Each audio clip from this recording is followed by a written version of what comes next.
Hi there guys, welcome back to the channel and another Palace Daily. Thank you guys so much for your support on the Palace Daily live stream I did a few days ago. Obviously that was following up from the Barnet result, a really poor result, but meant it off the back of it and off of Roy's comments from that game.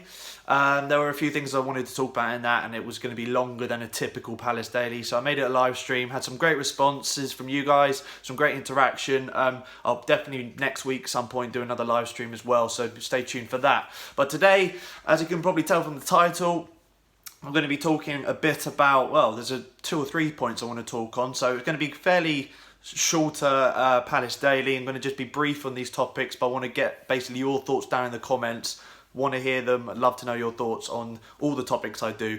So without further ado, let's get into it. First and foremost, obviously about 24 hours ago, just over that, Zaha, Sky were reporting that he's come out to try and force through a move at Crystal Palace. Now for me, I know that on face value, when you see that news, it's worrying. But for me personally, I didn't really take much notice in it. You can say, oh yeah, that's because you're a Palace fan, you're being biased, you know, you don't want Zaha to leave. All of that's true, but I really, honestly, Sky were the only people reporting it. Less than a week before, they were saying that Arsenal had moved on to other targets like Everton, the wing at Everton, and they realised they weren't going to be able to afford Zaha, so they moved on to another target.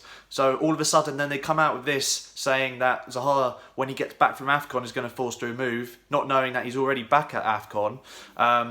It all just stunk of getting people to go on Sky Bet and get onto the betting. It just stunk of that. It really did. And Roy's responded basically as well. Roy Hodgson says that he expects Wilf to come back into the first team for pre-season after the Bristol City game next week. And that he hasn't had a formal transfer request from Wilf. Wilf hasn't handed in a transfer request, and until that happens, then there really is no news on the topic. So for me, that's a load of rubbish, but I want to know your thoughts. Do you think he will move? I know we've been dragging it on all summer, and it probably will go on till deadline day, in my opinion. But in all honesty, I think until Wilf puts in a transfer request, there is no news on that front. Next point, obviously last night we lost 1-0 to Nottingham Forest in our pre-season friendly.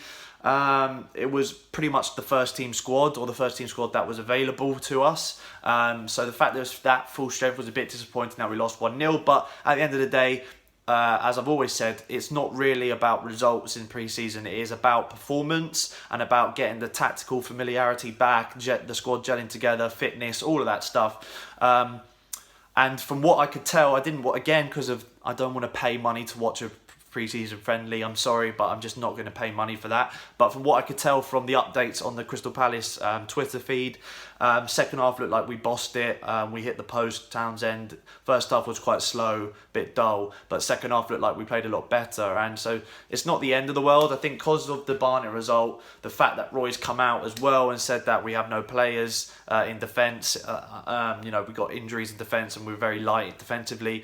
I think that's what made us losing to Nottingham Forest maybe a little feel worse than it actually was. In the grand scheme of things, it isn't that big of a deal. But what was a big deal was the thoughts from Roy after the game. Basically, ramped it up a bit more from his post-match comments after the Barnet game, and he basically was direct message. He specifically talked about Parish and Dougie Freeman in his statement as well, saying that we need to get players in. Of course, Roy didn't make any subs in the game last night. For me, as much as I think there is problems with how our transfer policy, our scouting network, and how we sign players, I think there's been a problem with that the last few seasons, really. I don't think it's any coincidence that we sign a lot of players on deadline day, and that we start the season slowly, and we always are there or thereabouts in the relegation zone up until around Christmas. I don't think there's any coincidence that is a common trend. We sign players late in the window and we don't appear to be ready for the start of the season. So I think that needs to change 100%, and that is a problem we have to address, the way we do our transfers and the way we address that and the way we scout, because I think we're very, very poor at that at the moment, and I think that's clear for all fans to see. I'm not going to say that we're going down or anything like that, because we managed to save ourselves before and recover from poor starts, but if we keep doing what we're doing, then we'll end up like a Stoke, where we keep finishing mid-table and eventually we, you get relegated and you know, that's it. So obviously that's a critical point, but I've always thought on the pitch, Roy's got to take responsibility for what he has. I was a bit upset when he didn't make any subs. I think pre-season friendly, that's pretty unforgivable. I know the bench is weak, but it's all about getting fitness up, match fitness, even for the youngsters. It's their pre-season too. They're going to be in the under-21s if they're not part of the first team plans, and I don't think it's fair on them necessarily for them to... I know it's about them getting experience at that sort of level. You know, it's a great chance for the youngsters to experience the first team football dressing room and, you know, what the talent and the skill that's needed to get into the first team.